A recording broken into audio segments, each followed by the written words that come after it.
उत्तर प्रदेश के नगरपालिका चुनाव में नतीजों में बहुजन समाज पार्टी को मुंह की खानी पड़ी है। पार्टी को उम्मीद थी कि वो इन चुनावों में फिर से वापसी कर पाएगी, लेकिन सारी उम्मीदों पर पानी फिर गया। बसपा मेयर की एक भी सीट नहीं जीत सकी। इसके साथ ही पालिका परिषद और नगर पंचायत अध्यक्ष पद पर भी पार्टी का परफॉर्मेंस खराब रहा। नगर पालिका की 199 सीटों में से बसपा ने 17 सीटें ही जीती। नगर पंचायत की 544 में से 44 सीटों पर ही जीत दर्ज की। इस तरह के रिजल्ट की पार्टी ने बिल्कुल उम्मीद नहीं की थी। पार्टी ने 2017 के नगर निगम चुनाव में 2 सीटें जीती थी।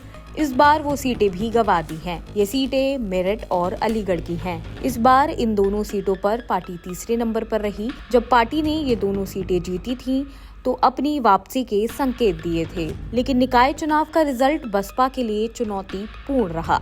इस बार पार्टी ने चुनाव जीतने के लिए अलग अलग रणनीति अपनाई। दलित मुस्लिम कार्ड भी खेला।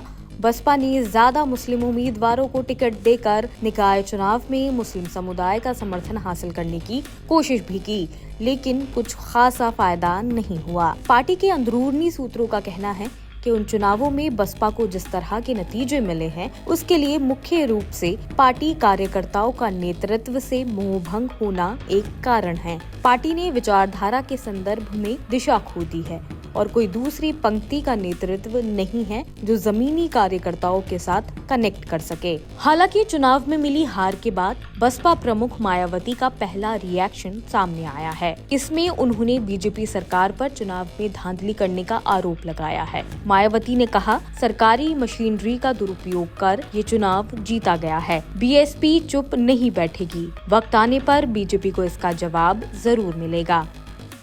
मायावती ने ट्वीट कर कहा, यूपी निकाय चुनाव में भाजपा ने साम दाम दंड भेद का इस्तेमाल किया। अगर ये चुनाव भी फ्री एंड फेयर होता तो नतीजों की तस्वीर कुछ और होती। बैलेट पेपर से चुनाव होने पर बीएसपी मेयर चुनाव भी जरूर जीतती। इस बार निकाय चुनाव से पहले मायावती सोशल मीडिया पर एकदम से एक्टिव हुई। चुनाव की तारीखों के ऐलान के बाद उन्होंने सबसे पहले लिस्ट जारी की।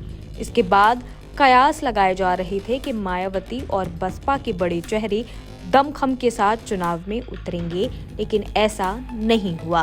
फिलहाल इस खबर में सिर्फ इतना ही। बाकी और खबरें देखने के लिए जुड़े रहिए जनसत्ता के साथ।